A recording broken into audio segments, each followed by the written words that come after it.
เนาะกำได้เป็นก้นได้ทำหลุดเลยมีตั้งสติเอาในวัดกล่าวเขาว่าเนาะ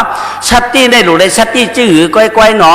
ะไหนๆก็ไม่เลยใครนี่เนาะเป็นก้นได้เฮาโมเกิดเฮาโมตายนี่ว่าเป็นก้นได้เป็นก้นกับหลายหมู่วันตายวันเกิดได้หยาบหน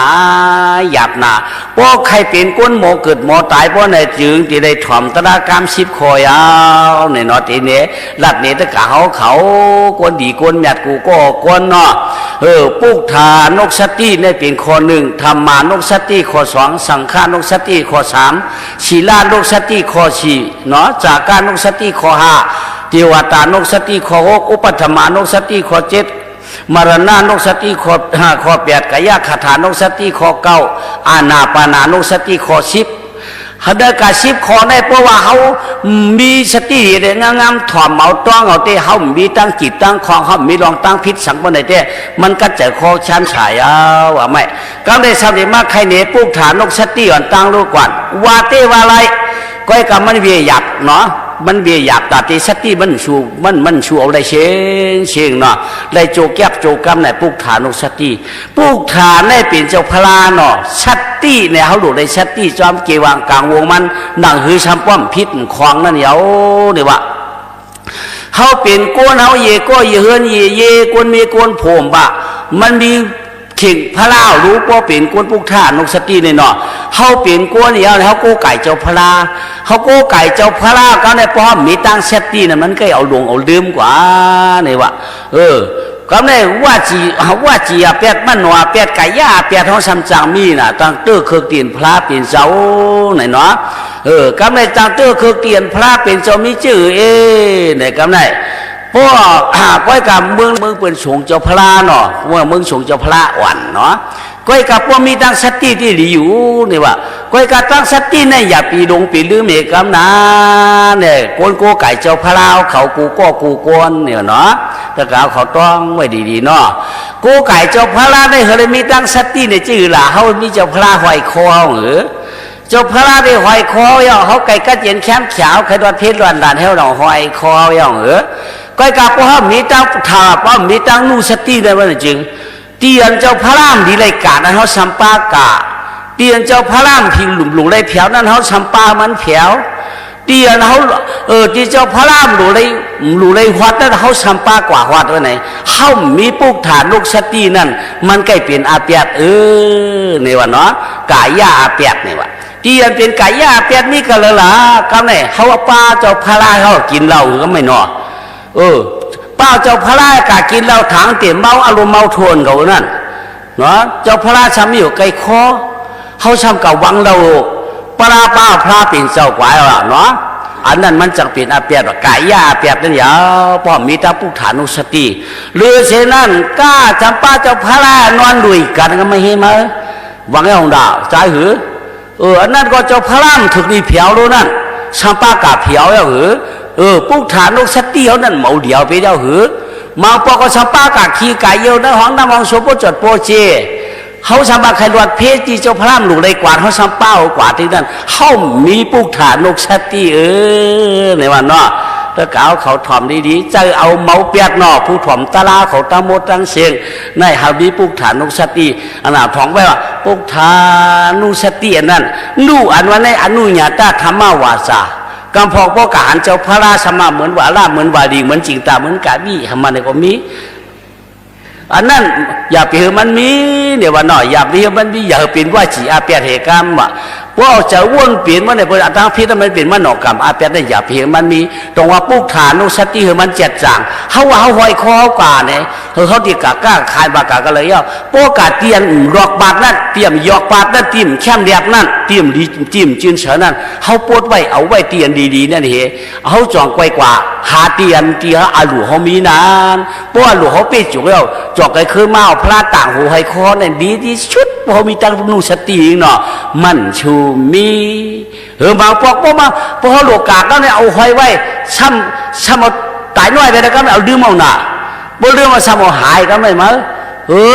สับเป็นสังอาชีพหลายเป็นโชก้าผลิตว่าลองปู่ลองไม่หายกามจังไรขึ้นเนี่ยก็แน่มาวุ่นเนี่ยก็นั่นเชี่ยหลายหนาซ้ำในย้อนว่าตายมันเย้านั่นเย้าเนี่ยแต่ว่าทุกฐานนกสติเขามันมีเหตุกรรมเนาะ กูก็กูกวนเนาะในเมืองเปินเมืองสวงพลาเนาะด้านนี้เฮิมไปดูสตินั่นก็มันนั่นคือเขาตีรวดระเปียบในเด้อเพราะว่าเพอก็ต้องไว้เอาเผิงมันย่อคำได้สมาปุกทานนุสติทำมันในเทียงก็ไม่ได้หนึ่งเฮือนในมันมี3 อาเนาะมันมี3 อาเนาะมี3 อาชมีปาเขียงเหอ่างเนี่ยอายุดอาดัดอาเมียดนี่วะเนาะอายุดเนี่ยมีกระเหลออาลัดมีตีเหลออาเมียดมีกระเหลอก็ไหนป้อมหมอทัดสางสมัยหูเทียงอาเมียดเนี่ยเป็นตีเข่งพลาน่ะป้อใครกัดใครเย็นไว้ตีเข่งพลามูจาตีพลาตีเฮือนเฮาได้ใกล้ต่างซ้อมต่างป้านใกล้ดูใกล้ต้านเปิ้นห้องว่าตีอาเมียดนี่วะกวางเราไปตั้งเราก็เอาไว้หมอสารได้เขาว่าเขาก็ยังแชมป์ฉาเป็นตีอาเมียดไว้เนาะอาเมียดได้เป็นตีเข่งพลายาววะก็ไม่อาลาดนั่นเป็นก็เหรอกำได้ตีอาลาดนั่นทำใกล้เป็นตีหัวพี่ไพ่วะพวกอ่อมไพ่อุบกันได้อุหังก็ย่อเนาะป้อมอุบก็ขึ้นเฮ็ดทั้งปืนก็ย่อว่าอุบกันคืออย่างก็ย่อมันอุบไหลมันดัดไหลเดี๋ยวว่าเนาะมันมีอาเปียทางเลยว่าอุบกันคือหัวพี่ไพ่นั่นเนาะอายุนั่นเป็นก็เหรอเป็นตีนอนน่ะกำได้ตีนอนเนี่ยมันจะตีมียาดวะเนาะเป็นตีอยู่หรือเนี่ยว่าโลกาลงในโลกาลงเขาไหนจังหวะกูเรือนกวนเยกวนเมียกวนโผเนาะอาจังหวะตีนอนนั่นเป็นอายุในกล่อมปมมันหันถึงนั่นน่ะจังว่ามันหู3 อายุอาลัดอามียาดได้เปิ้นมิวน่ะเนาะมันง่ายแต่กล่าวเขาว่าตีนอนเฮานั่นมันจะตีอามียาดเนาะมันเป็นอายุเดียวเนี่ยว่าคำพองก็ใครเยี่ยวพาก็มีใครขี้โคก็มีใครยังก็จางวานะชุดที่เป็นอายุเรารู้แล้วตีนวนวางก็ดัดก็พก็หูรู้เนาะตีหัวพีไพ่ในตีตึงปางกันตีอุบกันยาวในวัดนั้นเป็นตีอาลัดตีเข่งพระรานั่นตีโกกายมันเหนือเข่งพระราเป็นตีโกกายตีใบตีฉาเปิดจงห้องว่าตีอามญาติเนี่ยเนาะนั่นดอกว่าห้องว่าปุกทานโลสติเนี่ยเนาะก็ไม่เข่งพระราเขานั่นก็มีตั้งสติวันเดียวเนื้อเขียงได้จื้อได้เป็นเขียงพลาก็ไม่พอมาตัวเขียงซ้ำนำให้เจ้าพลาก็ไม่เขียงนำอย่างหลักกิ๊กก็เอาต่างไว้เนื้อเขียงเอาไว้เนื้อเขียงพลาเลยกูหวานยากมีเป็นหวานยักมีเป็นปั้นเนียงปั้นหมักกูเจ้ากูเมี้ยกันเจอกิ้วเอาไว้เนื้อเขียงพลาเขียงนำหนาวก็ไม่เห็นเมียวเผียวมือเผียวไม่มาหินโค้งปุ่นมือเผียวมีถนหัวเจ้าปุ่นเนาะปานกูปอขาไม้ป่ามีเปียงยาให้กันว่าเปลี่ยนเข่งลงไว้นั่นยังว่าเป็นเข่งเจ้าพลาป้อมหมอมีปุกฐานอกสติเด้จองช้ำตีหูหล่ะเนาะก็ไม่อันดีไว้ก็ช้ำนี้เทียงก็ไม่อันดีไว้อย่างไรในยาตาเจ็บเขาเนี่ยเนาะยาตาเจ็บไว้เนื้อเข่งพลาก็ไม่ตีนเจ็บก็กะมาตายขึ้นเอาไว้เนื้อนั่นขาเจ็บก็มาตายไว้เนื้อนั่นเนาะเผื่อเอามือโกนเจ็บขาเจ็บมาตายไว้เดี๋ยวนั้นอันนั่นจ่อมันเจอตีไว้ขยาตาเจ็บตีเตมาเนื้อเข่งพารานั่นเฮ็ดทางเขาซ้ำกับไว้กันนี่เฮ็ดนี่ตรงว่าป้อมมีตั้งสติหวังกำเหลียวได้หวังกำเหลียวเนาะมือเดียวในแค่นานเนาะแก็บจากในข่อยเทพได้รอบผมจามเนาะป้อนข่อยเทพหางพลาข่อยเทพตาลาได้ดีไว้ก้อยกำจะเจ้งนั้นเชียงกำไหนชมีปากามอีน้อยอีนางกำหักกำเปียงเตียงตองมีมกว้างมีมดีมันถูหุ่มป้อมมันถูกแคบนั่นนะมันถูกใจฟักใจเมียนั่นก็กุหลาบยาวไปในเข่งพลางเลยใช่ไหมนั่นก็ซ้ำสั่งเปลี่ยนมาบอกว่าน้ำป้อชาก็สบายลืมได้ใช่ไหมกันไหนอาเจ้าพระร่วมก็หวงกวางเลยกวนคิดตั้งเลยก็ชำบ่ำตันตัวเห็นไหนแทงลูนั่นของใกล้เปลี่ยนนะกล่าวเขาว่าเพราะมีปุกฐานุสติเดี๋ยมันเปลี่ยนนั่นเพราะมีปุกฐานุสติมันเปลี่ยนเนี่ยว่าเขาดูว่าปุกฐานุสติปุสติก็เขาดูด้วยสิเนี่ยว่าย่อกำไรอันหลวนตาตีเข่งพระเอานั่นทำอะไรก็ไม่เนาะหมังเฮือนหมังเย่ก็เฮ็ดเต้ว่าหมังเฮ็ดหมังเฮือนหมังเย่ก็เฮ็ดจะลือจะละอันต่างชวมนะเขาต่างชวมก็ในอันต่างชวมบางเฮือนมันต่างเขาหลายเขาเต้ชุดต้องเขาว่าได้อยู่ดีกินหวานนี่วะ ตุกตาเขากินได้พวกมีเนื้อมีปลากันหากันชอกกันงอกกันร้อนกันหาพักกันโคกันเจียวพวกความหึงจ่อหากินเตียนเจ้าพระนั่นถ้าต่างเขาหลายอ่ะเจ้าพระย่ำได้กินหวานไงอิดกินเขาหลายไว้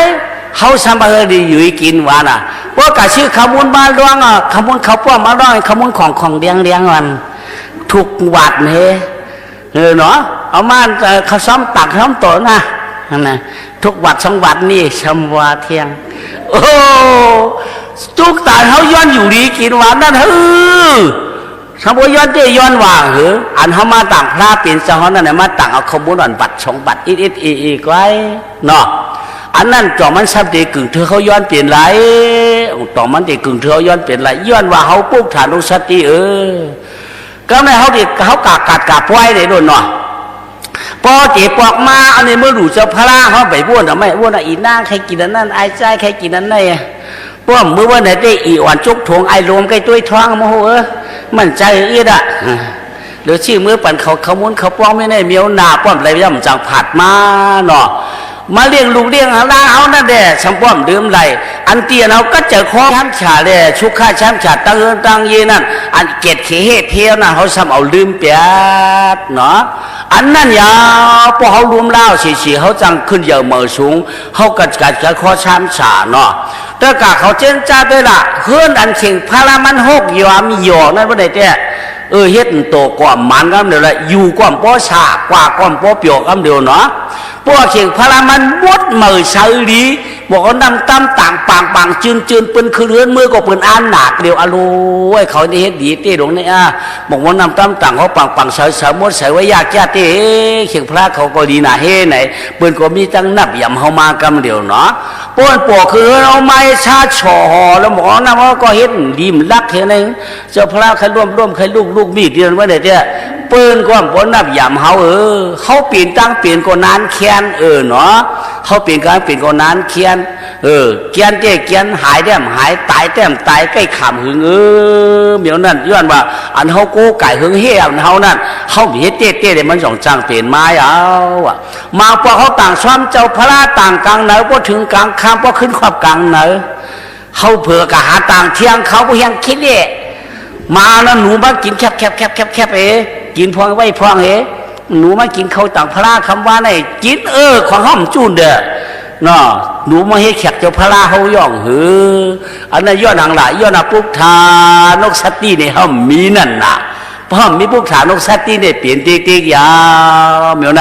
จองว่าเมื่อเขาเต๊กว่ามันได้ลัดได้เธอก็สอนอะไรอาทิตย์เปียเพราะมันคู่ดีๆเพราะในเตตาเตยมย้ำนับเธอนั่นมันชูมีนั่นน่ะต้องว่าปุกทานกสติเนี่ยเกาหลุยเกากมอเพียวเกาเฮ็ดเกากมอไรผู้โสกมอไว้เกาจังไรอาคิวไหนเขาหลุว่นนึกเข่งพลาวหนังดีเข้มแดบดีมิ่มดีเมี่ยมดีไว้นั่นเขาอย่าไปไว้เนี่ยพอเขาไว้เนี่ยไว้หนึ่งเข่งพลาเอาสังไว้ก็ย่อไว้ดอกันหมดอะไว้พระเนี่ยไว้ป้านมีเนื้อเชียงเอามันกึดเผามันกึดเหี่ยงเอาหนึ่งนั่นมันไว้เชียงเยาเตรียมมันก็แก๊กไม่หินโค้งไม่หินข้ามมีหูมีแล้วนะมังจะป้วนวันจอกมึงจริงแค่หนาปลายมีเหี้ยวมันมีขึ้นมูเนี่ยเขาจดเจนไว้บ้าปันโมดหล่อเป็นเจ้าพระตั้งเฉียงเอาละนั่นต้องว่าป้อมมีพวกฐานโรสัตตี้เนี่ยไม่ล้อกันในวันน่ะมังปอกเขากะไม่มาบ่เนี่ยว่าพวกเราเชื่อไว้ไม่เข่งพระล่างมังปอกลักบอกเขาต่างไว้เหนือเข่งพระล่างนั่นเป็นตีไว้โคไว้ยาวนั่นหนังหือมันเปลี่ยนนั่นได้เป็นหัวว่าชัตตี้อันวันนั้นยาวตะกายยิงใจที่นายชอกเตะกำชินาพินเปียดเขาเนาะเอาในกะวันตาเมื่อนาเฮือนพระเพอเชียมบ้าหนังหือได้มันหมดเหมือเฉลีชวนดุกชวนลานพ้องเฮาหมอกผิวหมอปัดหมอคัดใจจุ้งจ้าเป็นปุกฐานนกสติเขาจองได้ปืนอิงโก้ไก่กับวันตาเมื่อนาได้เป็นขัก1หน่อก็ไม่ขัก2ในฮือล่ะในธรรมานกสตินี่นะธรรมาได้เป็นตาราได้เป็นธรรมะได้เป็นตารานูสติอันวันไหนเขาเปลี่ยนก้นได้เขาป่องเจียงเลี้ยงจะได้ย้อนหางหลายย้อนตาราเมียวหลักเมียวอันหมุนเจ้าเขาสวนเมียวอันโปรเมสวนเมียวอันเจ้าขุนสวนเมียวอันเปิ้นอันเขาหลีเมียวอันเปิ้นอันเขาหลัด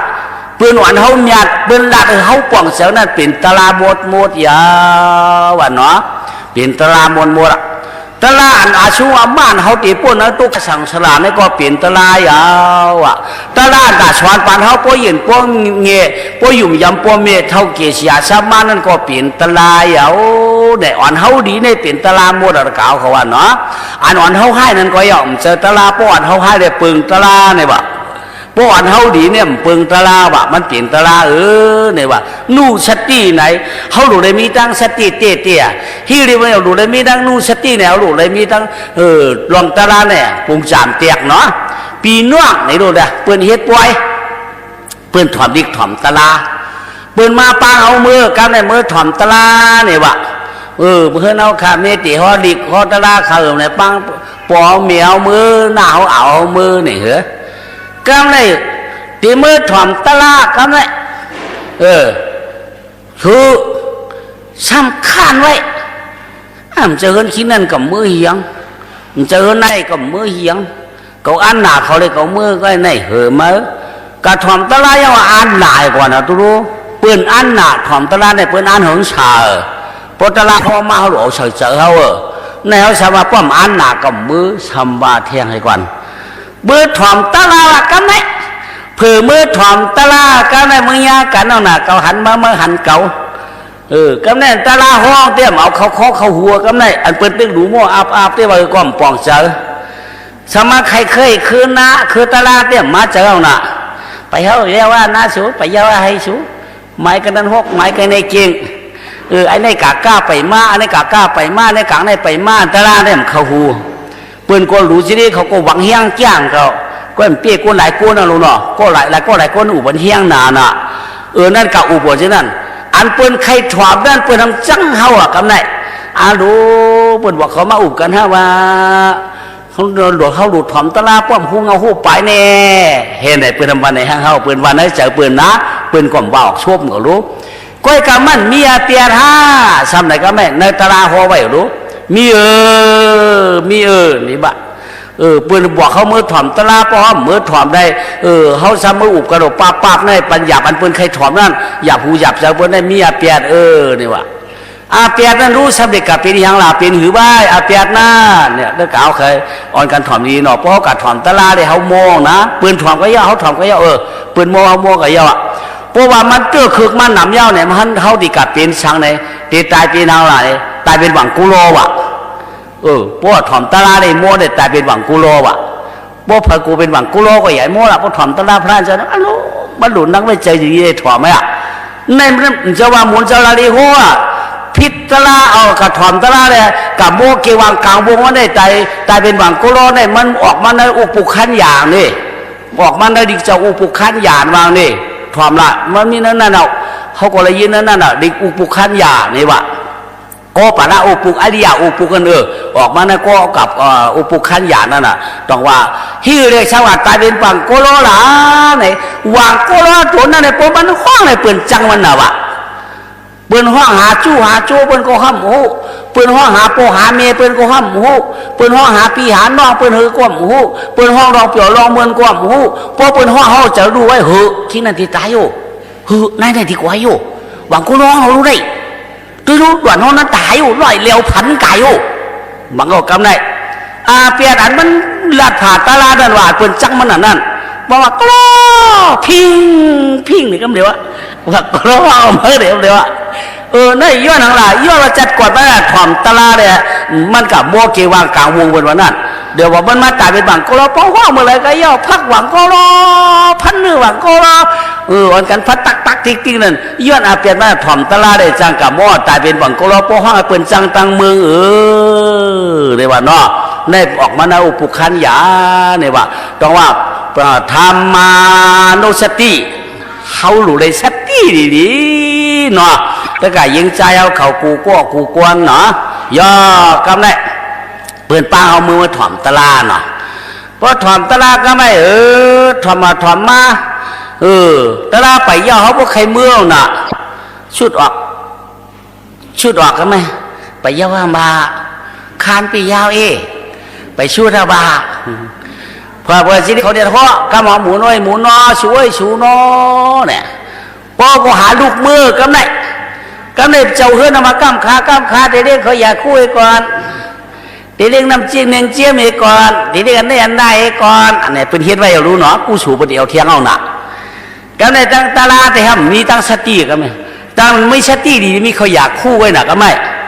มันเจียมฮือมันแก่นฮือมันจางฮือหัวกำไหนเพราะว่ามันแก่นมันจางเนี่ยอาลูน้ำไว้มีเนาะน้ำไว้มีไก่แก่นี่ให้แก่นนะเมื่อวันอีโม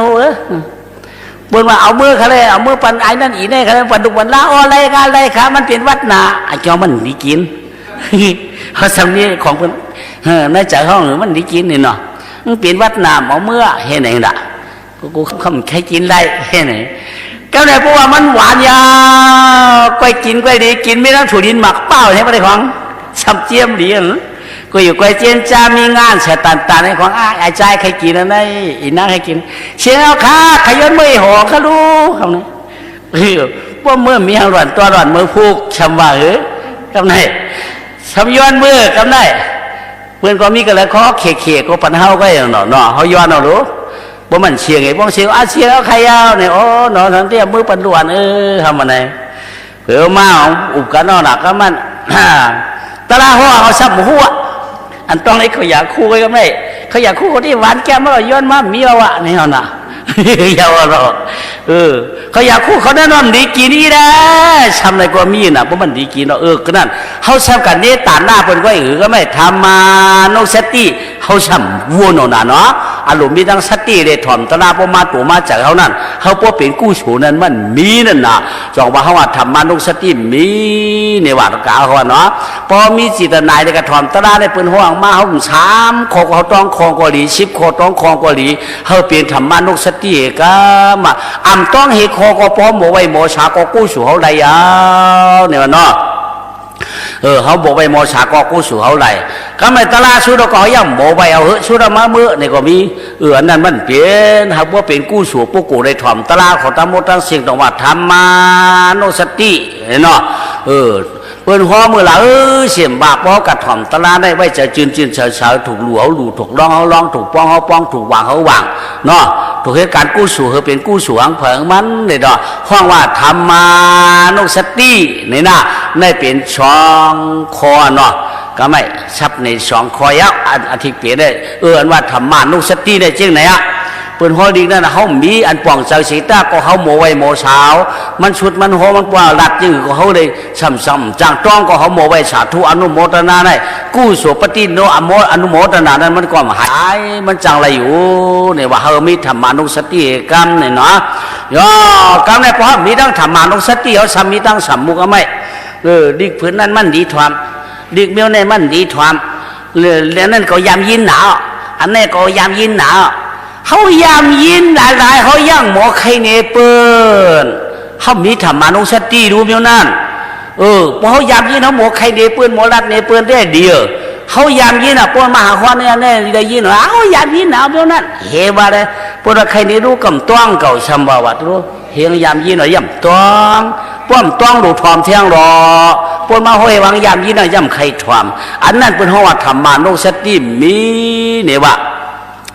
ก็พอมาอาลูไว้ดีทอมนาเนี่ยวะพอก็ห่อจะได้ก็ในมันหมอน่ะเสียงแค้มน่ะ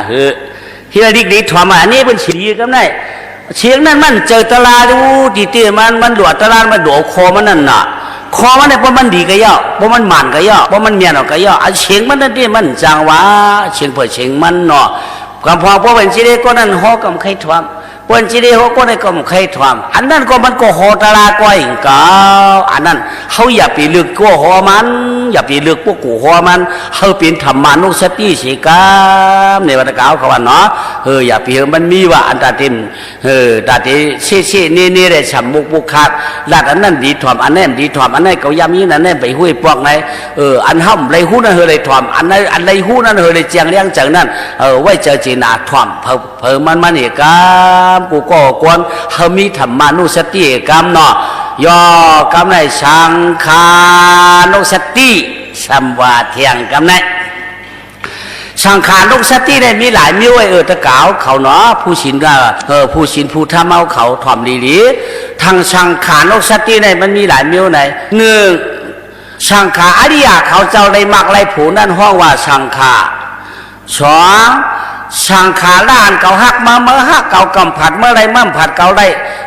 เมื่อตายเขาให้เมื่อตายลองเสียดายตั้งหมดตั้งสิ่งนั่นห้องว่าสังขารล่าก็ไม่กูกูอยากหาไว้จู้ไว้หอมไว้ต่อไม่กูเจอกูมีหนังหือบ่ได้เลี้ยงตู่เลี้ยงเจอเลี้ยงเฮือนเลี้ยงเย่เลี้ยงเมียเลี้ยงผัวเลี้ยงลูกเลี้ยงร่างกว่าหนังหือที่มักมีดีเปลี่ยนนั่นสังขารกูกูกันกูได้คอยเปิ้นห้องว่าสังขารเนาะในมีสามปางเหรอวิสามปลายอ่ะสังขารกูสังขารละเนาะสังขารกูสังขารละก็ใน ซ้ำเทียงห้างเจอเนาะห้างจื้อเป็นมันนั่นหือมันเจอในก็สังขารไว้เนาะในก็สังขารไว้กูกันเลยเป็นสังขารปั้นก็เมียวหนึ่งซ้ำทางมันเปลี่ยนก็นั่นก็ได้อันเห็นไหนไงห้างเจอในก็สังขารไว้เนาะสังขารละสมีเทียงสังขารอริยอุปุกสัมเขามักเขาผูเยาเนาะก็ไม่แต่มุกที่สังขารก็ในอันหนึ่งพลึงสังการเนี่ยเนี่ยอันหับตาหน้าตาขับเขานำซ้อมปั้นห้อแต่มุกที่สังขารเนี่ยเนาะสมุกที่สังขารเนี่ยหยับมาในชิมนั้นหยับมาในชิมเนาะห้องแต่มุกที่สังขารเนี่ยหยับมาในชิมเป็นสังขารพูดบอกออกมาเนาะในเปลี่ยนทำศาสนาพระเป็นเจ้ายอกำไรป้อมมีตั้งสติกำไรเขามีตั้งสติไหนสังขารมีตั้งสติอันเขามีตั้งสติเลยลองกินลองย่ำลองหอมก็ย่อป้อมมีตั้งสติเลยกินเสียงก็เสียงอ่ะตุกข้าเทียงนำไว้ลองหักลองเปียงหักหนาลาปลาก็กลุ่มไม้กลุ่มเลือดไว้เนาะป้อมมีตั้งสติเลยดูเลยมีตั้งสติเอากำไรสังขารจมุกที่สังขารนั้นเขาดูได้สติน้ำเนาะหนังหือมันเต็มเปลี่ยนว่าจีอาเปียดหนังหือมันเต็มเปลี่ยนมันหนออาเปียดหนังหือมันเต็มเปลี่ยนกะยาอาเปียดกายานั้นมันชูมีหนอว่าจีได้มันหนอเนี่ยมันชูรวดไหลเนี่ยวะเนาะถ้าเก่าเขาถอมดีเดียสังขารนุสตินี่เนาะเตรียมรวดไหลบีกันละละเนี่ยกูลองอะไรสัมบุปูคาดกันลองได้วางกันค่าชื่อขายเสียงกัน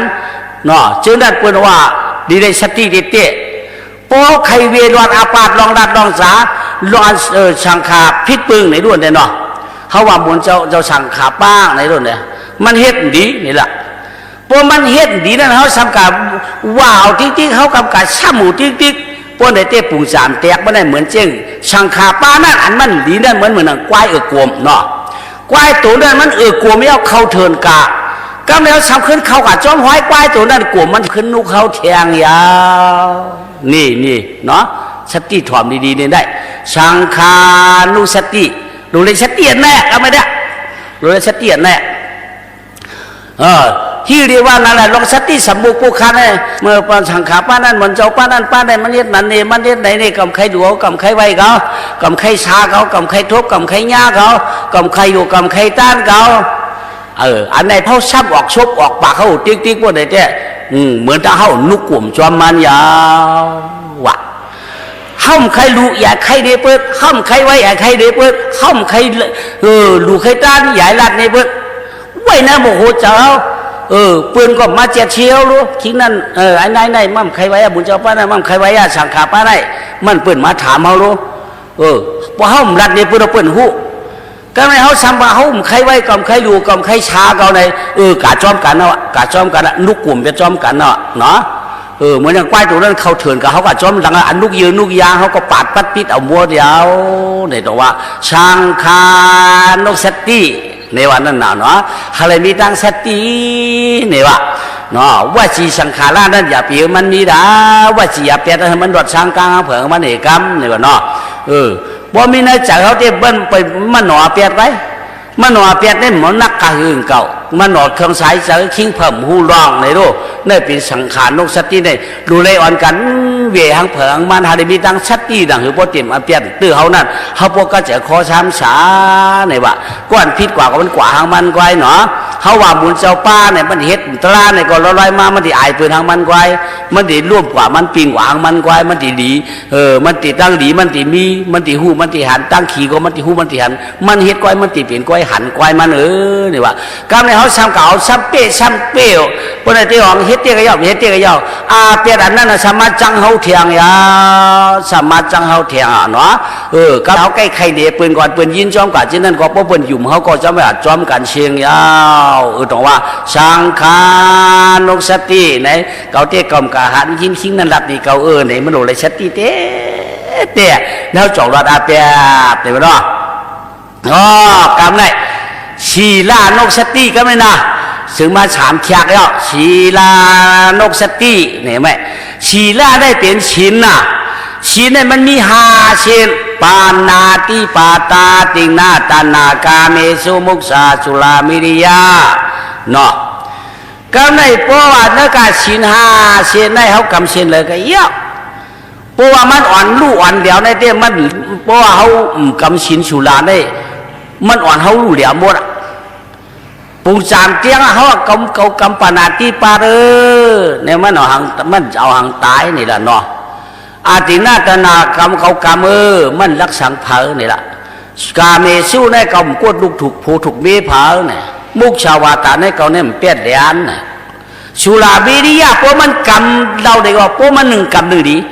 พวกมันนำกรรมในวันนี้อันมันกรรมมาเจอปานาติปาตินากาเมสู้มุกสาจะนั้นนั่นจังรู้เดียวหมดอ่ะพอมันเมาเราไม่เอาเนี่ยมันกลัวหมายอ่ะอันแหงตายก็มันเฮ็ดอ่ะอันลักก็มันเฮ็ดอ่ะกดผูกดเมฆก็มันเฮ็ดอ่ะลองเต้นลองเรียนก็มันหมอโมดอ่ะทรงว่าชูลามิริยะอันนี้ยาวยาชินหาปาพอจักรู้จักเหลียวจอมกันหมดเนาะจงว่าเขาเปลี่ยนกวนได้เพราะว่าเขาจ้างกรรมดีลวงเราเลยก็เขาเปลี่ยนกวนก็หมดเจ็ดหมดเฉยเจ็ดจังเนาะปีหยากปัญญาก็จางผายจางต้องเงาต้องปายจางร่งจางเลี้ยงจางหู้หน้าหันหลังว่าพ่อเมาพ่อพิษเราเนาะพ่อพิษเรายาวไหนตัวละขณะอย่างกาเต้ห่างหลีกว่าง่ายไปกะง่ายไปดีอยู่ไปดีอยู่เนาะก้อยกับพวกมาทัดฉากด้วยประหกสุกตาบอเด็ดมีห่างยาวบางก็หมางก้นป่ายหูตั้งซ้ายตั้งขวาหมางก็หมางก้นป่ายหูตั้งโตกตั้งออกหมางก็หมางก้นป่ายหูตั้งก้าตั้งขายหมางหูหมางก้นตั้งช้างเป็นหลายมวดเนาะอันนั้นย้อนหางหลายย้อนสุรามิริยายาวยานอกเพราะว่ากามเช่เพราะว่ากามเนาะกามตั้งหลังกามตั้งหน้ายาเชียงนั่นก็ต้องว่าพิษเราได้มันไล่เนาะถ้ากล่าวเขาว่ามันจะเอาหญ้าผาเพราะว่านอกเพราะว่าเชี่ยเพราะว่ามันหญ้าเพียรชิงเพราะว่าเก่าเพราะว่าเหมือนนั้นมันจะหญ้ามวลเขาเฮ็ดตั้งเก่ามาหญ้าปันเขาตั้งเหมือนในยาวเนี่ยว่าต้องว่าสัตติดีละสัตติดีละไหนเขาว่าป้อมปีตั้งสัตติเด้เก่ากำปานาที่ปาเนี่ยเนาะเขาว่าเขามาจ้างศีล5ศีล8ศีลที่เขาว่าเขาเมี่ยวมึงปู่จามเตี้ยเขาว่าเขามีก็ได้พวกเขามีทั้งสติได้อีอย่างมาเฮ็ดจีเขาก็เขาติเอาตายไปละอีอย่างมาคูเขาก็ติตัวไปละอีอย่างมาย้ายเขาก็ติสักไปยักไปละตรงนั้นพวกมีทั้งสติบริจังเปลี่ยนมาเนี่ยว่าติงหน้าก็ตอนนั้นยาวพวกมีทั้งสติเลยจังเฮ็ดจังปองเนี่ยว่ากาเมสุโกโตยาเขาเฮ็ดกว่าเขาจางพิษจางเปลืองเนี่ยว่าสติกรรมมันปั้นแก่นในกรรมต้องว่าศีลานุสตินั่นน่ะเนาะดองเป็ดดองเดียนก็ย่อปกติเป็ดปืนมันเต็มเมียนตลาเนี่ยจ่อห้องว่าศีลานุสติเนี่ยว่าสุราวิริยะก็ปกติกินที่ม่อมไหลเนี่ยต้องว่าห้องว่าศีลานุสติยิบมันปั้นแก่นหังเผอหังมันเสกามเนี่ยต้องว่าเป็นศีลานุสติเนี่ยมันเนาะนู่สติมันนะบิดาสติตูจะเขาพอได้ต้องไว้เขากำเช่นไหนเฮ็ดเช่นไหนจ้างเช่นไหนเนี่ยนะพอเต็มพิษนั่นแต่ว่าเขาได้กำจะเมียตูเมียจะเขาเรียกว่าศีลานุสติเนาะกำในจากานุสติเนี่ยเขาเฮ็ดไว้เฮ็ดดามเนาะเขาหลู่เขาตานเนี่ยเขาบอกเป็นนูสติไว้ว่ะทีมพวกเป็นนูสติที่เขาหลู่เขาตานเรารู้ไหนกำในพวกเขาหลู่เขาตานเขาเลี้ยงเขาได้รุ่นเนี่ยเขาเลี้ยงเขาได้รุ่นเนาะพอเป็นลูกก้นผ่านมาย้อนเขาเอาพระเขาไหนก้อนสะกวักจอกเสือตองอันเฮยืนยันปันเนาะเอากินไกลๆอย่ากินจะได้สมบัติเที่ยง สำลึกกับกินต่างเตี๋ยช่วยลูกคนมีเมาเนี่ยสำเจ้าก้นเสาบานยานเสดีเอาปันกินก็ได้อยากกินก็เลยเที่ยงแต่กลางเลยสมันไอ้เหลองเร่งลองดูก็เยอะเนาะว่าเป็นก้นมีอย่างก้นผ่านก้นกวาดไหนเขาซ้ำเอาปันกินดังชื่อต่างมิวพอเป็นก้นมักไม่ดีเป็นก็ยังแคมขาเขาซ้ำเฮ็ดปันแคมอันนั้นหลุดเลยสติดีเนาะเขาเฮ็ดจากก้าปรำนี้ได้เฮ้ยผิงเปียงเฮ้ยผิงวันเนาะเป่าเฮ็ดผิงเปียงมีจากก้านกสติเสียกามกู้ฉูมันอย่างนั้นเดี๋ยววะกำได้จากก้านกสติในสุรินทร์มีเสียงเขาเปลี่ยนกวนเฮือหนึ่งหลังในมันก็มีแขกเนาะพอแขกเจ้ามานั่นนี่กำได้เพราะว่าเขาเฮ็ดพักให้ได้เลี้ยงปันพี่น้องแขกให้ดีงามเขากินจ้วงพอพี่แขกพี่น้องกินเอาเนี่ยเขาจ่องก้อยกินนั่นเปื้อนห้องว่าจากการนกสติเนี่ยว่าเนาะจากการนกสติเนี่ยกูสูมันอย่าเขามีทั้งสติเลยดูตานพี่น้องแขกเจ้ามาเปื้อนห้องจากการมวยจอยเข้าพักเนื้อยาวเนี่ยว่ากำในเขาเฮ็ดเอียบพี่น้องแขกมาเขาก็เฮ็ดเองเขาก็กินเขาก็ย่ำกินในอุบกันในเปื้อนห้องว่าเปื้อนห้องว่าจากการนกสติเปื้อนว่าแขกมิกโฉยจากการมิกช่วยในวันนั้นจากการมิกช่วยว่าอันนั้นมันตีได้อย่างละมันตีไรมิกช่วยว่ากู้โฉงที่มันไรมิกช่วยนั่นน่ะไรก็ดีกันนั่นน่ะไรมิกช่วยชาไอกันนั่นน่ะเพราะว่าเขากินเนี่ยเขาก็กินเขาก็กินอุบกันเนอะเฮ้ยตาอะไรกินชอบกันตานั่นในเบื้องห้องว่าจากการมิกช่วยเนี่ยว่ามันจะจากการดุสติยอกับได้พอมีจากการดุสติเนี่ยเอาให้เลี้ยงแขกกินเนี่ยห้องก็กินเนี่ยเปื้อนห้องว่าจากการดุสติไหนก็จะคอกช้ำฉาปิจูป่านจากได้มันการจัดแต่มากก็กัดเย็นเปลี่ยนดีหมักไม่ดีเปลี่ยนก็อย่างช้ำฉาเนี่ยว่าเนาะหวังพอหมอเจนจ้าเนี่ยเขาเฮ็ดพักเฮ็ดเขาเขาเอามาขากินข้าวไหนแขกที่เขาเรียกมันเป็นแขกมิกช่วยพอเขาเรียกมันดีกว่าเขาเป็นก้นดีมันมันก็เป็นก้นหลีเขาอาคิงนั่นนายมาเมื่อแขกเขาอร่อยเรียงดีแก่เขาดีว่าดีเมื่อวะพอสูงเมื่อแขกของเรามันดีนะเนี่ยเป็นแขกมิกช่วยนี่ว่าพอเขาแยกจากตาเขาตาพักดูต้านปันว่าเนี่ยมิกก็เขาได้จัดได้กู้สูเขาถึงจัดนาปุ่นเนี่ยแต่ว่าเขาว่าจาการนกสตินี่ว่าเนาะย่อกับได้เทวตานกสติกำเนาะเทวาได้เป็นผีน่ะนุสติเนี่ยเขาหลุดในสติดีลีเตียนสติจอมผีนั่นมีกันเหรอกำในปอติเหตุการณ์อ่ำดีนั่นเขาหลุดในคุกจะเลยว่าผีตัวนี่วะเพราะมีตั้งสติมีคุกจะเลยผีตัวเพราะในเตี้ยบังกำเดียวพวกก้นหันเขาเกาลาดีเหตุลงกว่าเพราะในเตี้ยผีหันในเขาหมุนดับยาบะนุสติเขามีเอาหน้าเทวตานั้นเขามีเพราะเหตุการณ์อ่ำดีก็เขาสับตายเป็นผีเลี้ยเพราะเหตุการณ์ดีก็สับตายเป็นผีเลี้ยเนาะเพราะเหตุการณ์ดีได้สับติการตายเป็นผีลีมีเพราะเหตุการณ์อ่ำดีได้มาตายเป็นผีดีก็มีต้องว่าเทวตานกสตินี่นั่นน่ะกำไรออกมากันนั่นน่ะต้องว่าโลสติเขาตีเหตุสังกายะน่ะเตรียมปึ้งเพียกแตกจัดนั่นผีตัวเนี่ยว่าคนเอาเนี่ยมันได้มีผีตัวผีภาษาผีผักขวานั่นนัตตาศาสนาท้องนั่นตะกะเขาอะไรยินหนูรู้ผีภาษาผีผักขวาว่ะผีผักขวาในอ่อนเท่าดีผีภาษาอ่อนเท่าให้ว่ะจังว่าเขาเป็นก้นไอ้เทวตานกสตินั่นเขาหลุดในสติดีๆงามๆดังคือเฉพาะพวกตั้งขีนั่นเขาพวกเขาตั้งดีตั้งเมียนั่นแต่ว่าเทวตานกสตินั่นพอเหตุการณ์ให้เนี่ยเขาตายกว่าก็กลับเป็นผีให้เอาเขาเหตุการณ์ดีเลยตายกว่าเขากลับเป็นผีดีผีเมียยาวเนี่ยผีเนี่ยมันมีหลายမျိုးน่ะเนาะผีประชายผีประขวาเนี่ยผีประชายเนี่ยถามหาลูกตั้งดีตั้งเมียผีประขวาเนี่ยถามหาลูกไผ่ให้ไผ่มึกไผ่เรื่องจังว่าผีเขาเป็นก้นก็เดี๋ยวก็มีผีช่องเกิงอย่างเนาะแต่ว่าเป็นก้นได้อยู่เลยมันสาระเนี่ยมันกว้างหนากลางหนาแต่ว่าการหอมันว่าเทวตานกสติไหนเพราะมีตั้งสติไหนเฮ็ดกับเป็นหลายไหนเขาว่าเอากำศีลเพราะเขากำปักนาเปินก้อยไหนมันจะปักนาเปินเขาซ้ำเอาดูเอาเดียวกว่านั้นเพราะมันคุกจะเลยเทวตานกสติเนี่ยมันจังรู้จังเดียวเดี๋ยวแต่ว่าตะกายยังใจขี้นายผู้กำศีลนาศีลแปดเขาต้องไว้หังผางมันกูก็กวนเนาะตีว่าตานุสตินั่นมันออกมาว่าเฮาสติจอมผีเนี่ยว่าเหตุการณ์ดีก็คือผีหู้กำเนิดว่าเขาเหตุการณ์ให้ก็กวนเตรียมหู้ก็ผีช้ำหันนั่นเนี่ยว่า เอาห้องว่าดีวาตานุสตินั่นไงกำไรอุปาดัมมานุสติกำไรเนาะเนื้อกาอุปาทานเขาจ้อยนั่นเขาบรรจอมตาลาเนี่ยว่าอุปาทานอันเขาจ้อยนั่นเขาจ้อยการดีการยากเขาจ้อยเตียนเจอจืนเฉาเขาจ้อยอันโมฉังโตช้อนเฉาเขานั่นมันก็จะขอแชมป์สาธรรมานุสติมันจอมตาลายาวมันจอมตาลาในดีสิเปื่อนยาวเนี่ยเพราะว่าเขาอุปาทานอันเขาจ้อยนั่นมันดีเพราะไหนก็ในตาลานั่นจอมยาวตั้งสติเขาก็มีเนี่ยนะบอกว่าอุปาธรรมานุสติเนี่ยนะน่าอุปทานเขาจ้อยนั่นมันจ้อยกันดีกันอยากไว้เขามันจ้อยดีจังมุตั้งเชียงนี่เนี่ยมันดอกที่ถึงที่ธรรมานุสติเนี่ยว่าถ้าเขาต้องแหวงเผามันเนาะย่อกำไรเขาเปลี่ยนกวนมาได้อยู่เลยเนื้อสังขารเนาะเกิดออกมาในโตชาโมหะมาหน้าตึกที่วิกิสาพำป้วนวันไรรู้กำไรเขาเปลี่ยนกวนยาวไหนเขาซ้ำเปลี่ยนกวนอยู่เลยร่วมหนอนร่วมอันวันได้บ้านหนอนเขาเฮ็ดกูไล่ใบยิ่งบาใจนะมังปอกก่อนเขาดีมังปอกก่อนเขาให้มังปอกไปค่ายกวนเขาพวกค่ายความ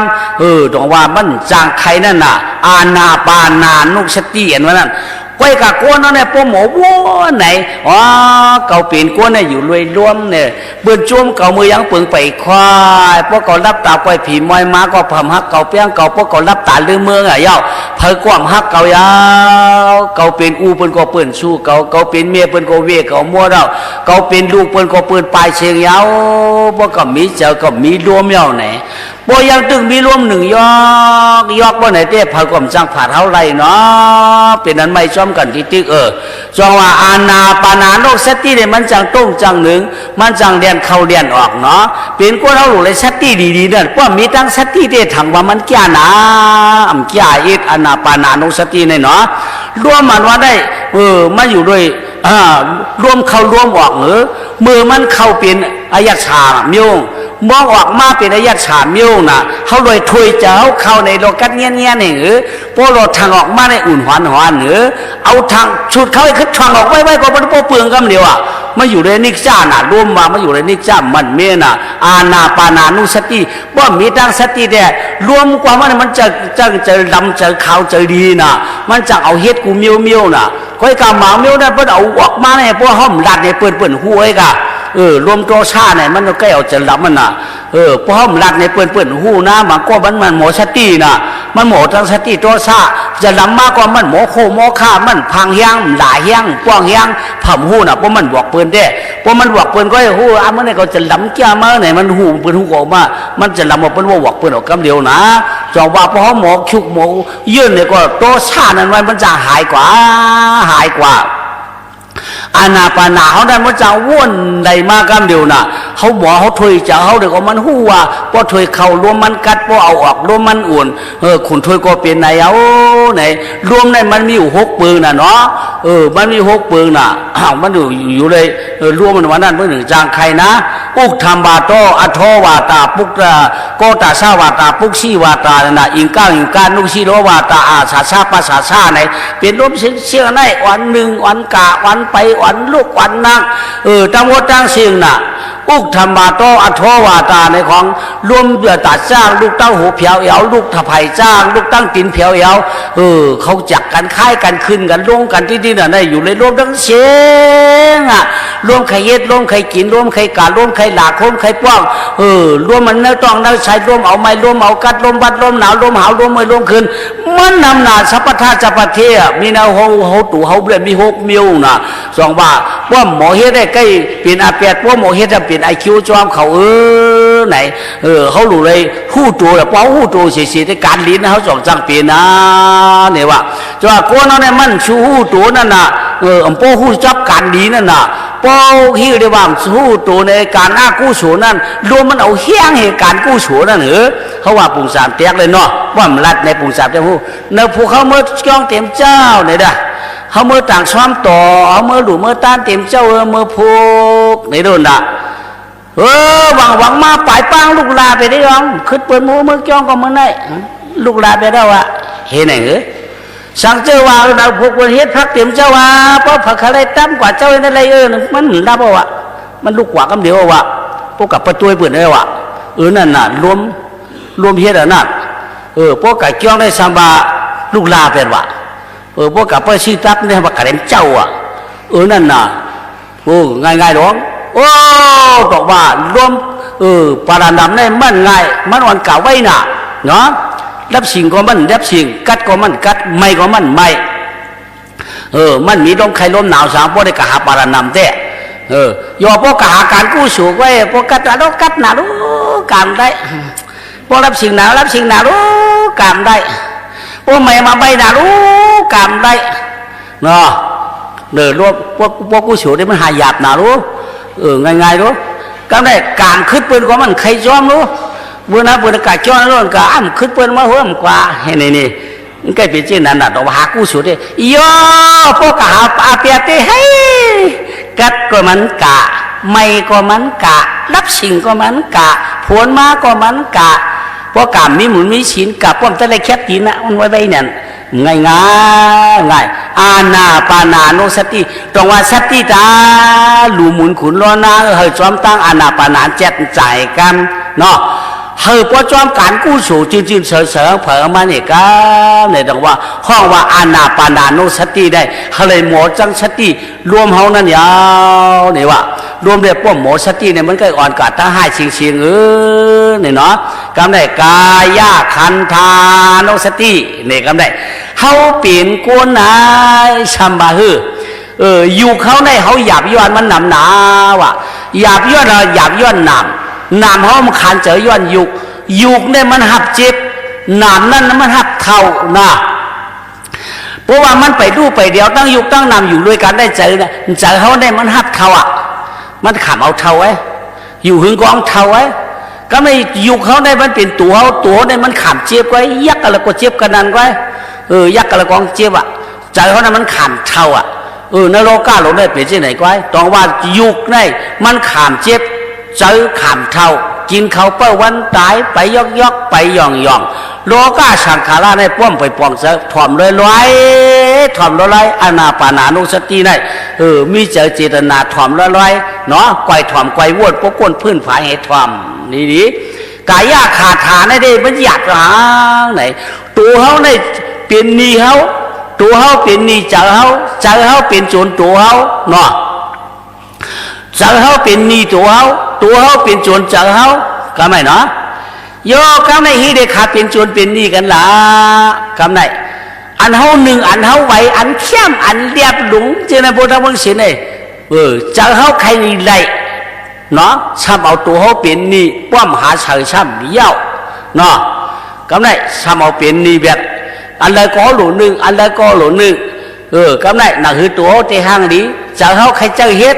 พอเจอเฮ็ดมาเอาก็ได้รวมเจอนั้นเจอเฮ็ดมาน่ะกายขาดฐานอันที่ให้เล่าเนี่ยเอาอันเข้มมาหอยปันกลางเสียงมาตื้อความมื่นเฉยเบียนในเรื่องเนี่ยเนาะก็ได้ค้อนก็หอยอันเดืองอะไรหุ่นก็เฉยอันเดียงอันขาวไอ้เนี่ยมาก็ได้ก็นามาเบี้ยวด่าเนาะเพอก็ใครมีหางมีพังก็นั่นแหละเจอใครเฮ็ดน่ะเพราะเจอใครเฮ็ดมาเป็นนีตัวก็ได้ที่ได้หาชื่อปันมาน่ะที่ได้หาชื่อเฉยปันมาน่ะอันนั้นใครทุกใครตามมาสนับข้ามมามุนมาเปียงไม่ได้เมียวน่ะกาก็ย่อเขาเด็กก็ได้หาตาปันมันทุกปันมาน่ะนี่เป็นเนียวรู้ป้อมเฉยปันมันก็เต็มมันเต็มขำอะไรเอารู้เขาใครเฉยหนาวรู้เพราะได้เฉยกับว่ายังดีนั่นน่ะว่าได้เฉยกาดใจในนั่นน่ะมันจะว่าป้อเฉยบ้าได้ตีปีมาป้อเฉยเอาทำเดต้องไปเข้าก็ตีหายกามันหายอันหายเต้ก้อยกามันเปลี่ยนนีตัวเขาเดี๋ยวเนี่ยน้องว่าเจอเนี่ยเอาเป็นนีตัวเนาะย่อก็ไม่รอก้าตรงไหนก็ไม่ตัวโจรตัวเจอเป็นนีตัวเป็นโจรเจอเนาะก็ไม่ตัวเขาได้เป็นโจรเจอก็ไม่หิ้วแล้วเป็นโจรหลาไหนเขาว่าลองเลยกูลองเลยดูเด้อกามดีกามยานั่นอันเป็นดาดนั่นเนี่ยบ่เข้าหูน่ะบ่มาเจอน่ะกามได้กามดียาได้พวกเปิ้นว่าเขาก็หากินทั้งนั้นเขาหากินทั้งนั้นไหนพอยินเลยเปิ้นจู้เขาได้บ่เคยจะจับมั้งน่ะเปิ้นหากินว่าเปิ้นหากินนั่นน่ะว่าเปิ้นหากิน100ว่ากันนั้นน่ะก็เก็บหอยหาปลากัน100ก็หาเต่าหาเลี้ยงน่ะเปิ้นจู้เขาไหนกำเดียวอ่ะจูฮาก็เลยในเจ้าเป็นจูก็เดียวอ่ะข้าใครกว่าในก็เดียวเนาะ ตัวน่ะกับภายการภายเกี่ยวอะไรเดียมันทว่ามาว่าก้อยกูไปจูมันอ่ะนั่นน่ะต้องว่าเนาะตูไปจวนเจออ่ะเนี่ยเจอการดีนั่นมันเนี่ยน่ะมันใครกว่าตั้งการดีเกลี้ยเจอนั้นมันใครน่ะนั่นด้วยน่ะส่งมามันหยาบเนาะก็ได้เขาว่า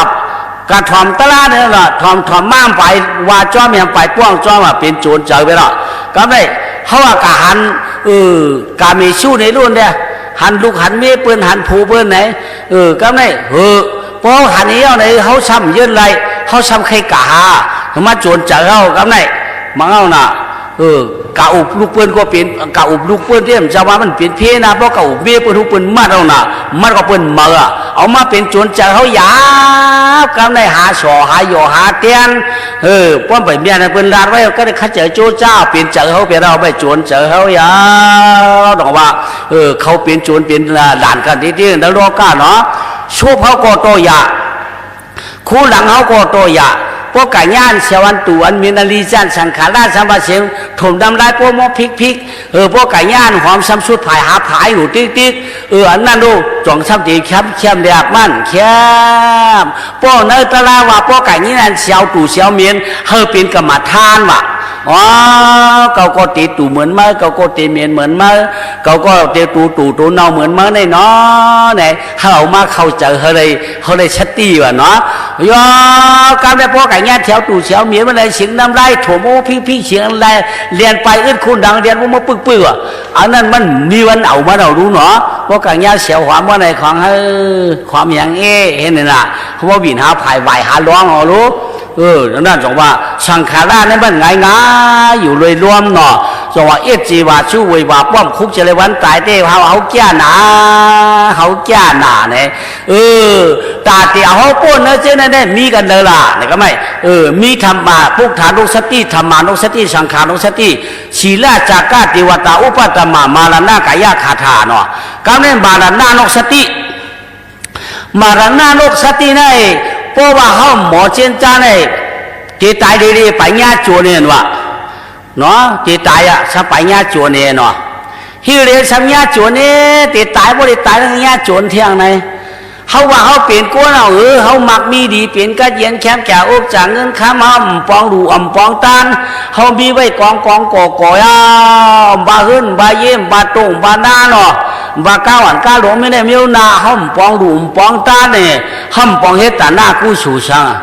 เพื่อตายมากญาโจรกันเลยที่ตายดีเขาช่างไปแจกเผาคนมาย้อนเอาหน่ะคือเดี๋ยวปันเผาหน้าเดี๋ยวปันก็เหลาอันนี้ได้ตีแจกวันเผาละก็ได้ตีลูกเล่อันเดอละมาถามอย่างป้อมปันไรรู้ได้ไรเอานะไม่จะก็เป็นโจรเทียงเอาละแต่ไม่ญาโจรเทียงก่อนโจรลูกโจรล่างเนาะโจรปีโจรน่องมาเอารู้กำได้ป้อมปันซ้ำเยี่ยวกำได้ป้อมปันดีลีพออยู่ตายกล่าวว่าได้พิษกันตั้งหลังไม่เขาสามีปีฮีเชียงเอาหนาไม่หนออันนี้ปันอันนี้ปันอันนี้หนึ่งกวยลัดกวยไว้น่ะจองว่าตีตายญาโจรน่ะหมอตายมันหมอตายว่ะเนาะมันหมอตายว่ะเพราะว่าหมอตายพวกไหนที่เขาดูเขาต้านไว้เขาเฮ็ดตั้งดีตั้งยาไว้พวกไหนที่ดีหนาหอมใบกว่าผู้หลวงเขาหอมใบน้ำเฮ็ดหลูเฮ็ดการตาหน้าเด็กๆหลูต้านไว้เด็กๆเขาเตะตายมาพำกับหิมเอาตาหน้าเขาว่าเนาะพำหิมะเขาหลูน้ำหมอก่อน้ำขุมไว้เขาหลูกันหลูจ้องหลูมองหลูกวางไว้ในก็เขาเตะตายมาก็ลูกหลานเขาก็มาย้อนเอาก็ไม่เมื่อหลูกวางไก่จ้องเมื่อหลูมองกันนั่นก็ได้กล่าวหน้าเนี่ยก็มาบอกเขาอีกเนาะเมื่อหลูเสาจ้องหลายเดียวมันก็ได้กล่าวไม่เนี่ยเพิ่มไว้เพราะก็เยี่ยวสวยหลานตายก็เป็นปูนเขามัวเดียวเขาหมอตายกำตีตายรอดโจรว่ะคนเราเนี่ยพ่อหมอหอมไม่ละลายหมอหลูหมอต้านมาเนี่ยตายมันรอดโจรเนี่ยว่าเขาสติยังเผิงมันเนาะก็ไม่เขาไว้ปันเนาะเขาไว้ปันลูกเขาหลานเขาว่าเขาตายกะเขาไว้ปันลูกหลานเขาไอ้เจ้าเพราะว่าเขามีกู้ฉูตั้งนี้นั่นเขาตีมาจับเงินครับนั่นช่ำมาจับอะไรอย่างเก่าเนาะก้อยกับการตั้งดีก็เขามีแจกไว้ปันเขาไม่ได้จริงเขามาเกิดก็พวกหมอเกิดก็เดียวเนี่ยว่าหมอเกิดได้คือกะเกิดก็แล้วล่ะกะเกิดเตียนก้นพวกท่าศาสนาก กาเกิดเตียนหมอเปิ้นหมอกินหมอลูกาเมื่อเกิดเตียนเปิ้นหูพระราตราสังฆาอนุญาตธรรมวาจาเปิ้นหมอดันหมอสอนเปิ้นอ่อนดีนั่นเฮาหมอกาเกิดกันนะเนี่ยว่ามันจ่องกัดจะข้อช้ำสาแต่ตรงว่าหมอตายก็เฮาหมอเกิดว่าก้าวในพวกกาเกิดเตียนหมอป้องหมอละหมอว่ายักหมอว่าผีหมอว่าเพื่อหมอว่าผีกินเนื้อหมอว่าเพื่อฮักคอบ่ได้เด้กาเกิดความศักษายินเสียงป้องเสียงหลากูวันอย่ามากก็เหมือนมันอุเมียเจ้านั่นยาวอย่ามากก็เหมือนอุเมียอำเย็นอำเสียนสุดกว้างยาวเดี๋ยวว่าป้อมหมอเกิดเนาะป้อมหมอเกิดพวกไหนที่กัดเจอข้อช้ำสาเกิดกากก็ดีไม้เอาเนี่ยว่าตะกาวเขาได้เป็นผู้ถ่อมตราวเขาตั้งโมตั้งเสียงเนาะเมื่อเขาตื้ออยู่รวยร่วมแล้วหลูเลยจมตาหน้าเลยหลูเลยจมศีลาหลูเลยจมสมถะภาวนาเนาะเตกว่าเตย่างเตไปเตไอเตลาดในก็เขาโพสติวิทยาตัวเขาเสียในดีเหตุเปื้อนยาวอย่าเฮมันรู้อย่าเฮมันเดียวเขาเลยถึงเพียวอันที่ว่าพ่ออาจจะชุดจะชิงเขาเผิงมันเนาะก็เปิดเลยว่ามาแล้วหน้านกสติเนี่ยให้หมดตายกันเนี่ยว่าผู้ศีลผู้ธรรมเอาเขากูก็กูกวนเขาตายปวดโจรเอกรรมเนี่ยมีเงินมีคำหมอทับตาหน้าเขามีตู่มีเจอโมเหตุสีดาโมเหตุสมถะภาวนาว่าเนาะกายาขันถาตัวเขาในเต้มันเป็นนี่เป็นโจรไว้มันหวานเขาก็เจอข้อช้ำช้าเนาะปวนว่าเขาห่างดีเนี่ยเขาจมน่ะปวนว่าเขาห่างจ้าช้ำจะดับบ่เนี่ยเอาหยาบย่อยขายาขันถาลงเขาได้ติ๊กๆกันเนาะจังหวะกวนน้องในพวกตะล่ามเข้าตัวเข้าเจอในเผาไก่ย่อมันเป็นตูดูก็วางไอตูดอีตูดมันก็จะละมามันตาบอดก็วางคิงตาบอดไอตาบอดอีตาบอดก็มันก็จะละมาพอมีหมักตาตะล่ามมีหูเจอตะล่ามพวกนั้นเนี่ยกาเปิดใครว่ามามีจังจะลำเนาะมีจังจะลำเปิ้นหันเต้เปิ้นหูเต้มันเป็นเต้เปิ้นจ่องว่าเต้น่ะมันที่กาจะลำกันแล้วก็เนี่ยพอมันมีเจอตะล่ามพวกนั้นเต้มาบางคำเดียวเขาเปลี่ยนดอกเขาหามันกินมันได้ย้อนกินมันได้หนึ่งมังลำเดียวตรงว่าตัวสามวันดีไปใกล้ปลาขี่ตุกยากเนาะมีเจอตาลาในอันเขาเปลี่ยนอยู่อันถูกเจอเปิ้นอันเมียนเจอจ่าตาเปิ้นนั่นบ่เปิ้นว่ามามันใกล้ต่างโตชาออกเลยตรงว่ามีเจอตาลาเต้เปลี่ยนตะกาวเขาว่าเปิ้นว่าอีกหางจ้าแก่ในก็ย้อนกินหางมันในก็เลยเนาะเปิ้นว่าอร่อยเล่าดีเลยก็วันไหนเต้ก็ยุ่มมากับเดียวเนาะหูเขาได้เกี่ยวเสียงดีแก่จะเขาได้เกี่ยวความดีแก่เขาก้อยเสียงดีได้ความดีเขาอันเฮ็ดอันเขาทำเกี่ยวได้มันดีเดี๋ยวตรงว่าพอหูจะเขาเกี่ยวก็เขาได้เกี่ยวเขาเผงมันเหตุกรรมเหตุการณ์การดีกู้ฉวงเผงมันเสียกรรมไหนอันเขาก็จะข้อช้ำสารในย้อนเขามีจิตนาศรัทธานั้นยาวเนาะเป็นก้นเอาแน่หมอเฮ็ดหมอช้างได้เป็นตากู้ชัวตาเขาเตียนไรนั่นมันชูไรวะเพราะหมอเฮ็ดหมอช้างได้กู้ชัวได้ดีนะมันหยัดนะเขาจ้างดีกรรมดีเนาะเขาว่าปูจามเตียกละเมื่อดังตะเกาเขามาชอบเตะมากำชินาชินเปียกในก็ได้มาโดดตาซ่าในด้วยเนาะพอมือเผียวกันเอิ้นว่าเตี้ยให้มาห้าเนี่ยเพื่อนสับว่ามีคนสมุกกี่ได้เขาไหนคิงกับชอบเตะเขาได้กับกำชินเขาแง่เขามาห้าเขาหยาดหนาวห้าว่าเตี้ยพอมีเจอตะลาว่าเตี้ยตัวชาพูดมากันเดียวพอพูดมาก่อนนะมาแจ้งว่ากรรมก็เอาดำไปจ้มกันกับพวกเราหรอกพวกเจ้าเขาดำมันดำเชื่อเอาหรออย่าไปเฮงดำด่าเปิ้นว่าไก่ย่าเปิ้นยองอย่าไปจ้มเปิ้นเชี่ยอย่าไปอีกขี้เปิ้นว่าก็ย่าเฮ็ดการตั้งดีได้เปิ้นใครว่าเปิ้นใครเชี่ยเปิ้นใครนี่เนี่ยเนาะเฮ็ดใส่เฮ็ดตะเป้เจ้าติมีเฮาบ่สติตัวเผาเจ้ามาเนี่ย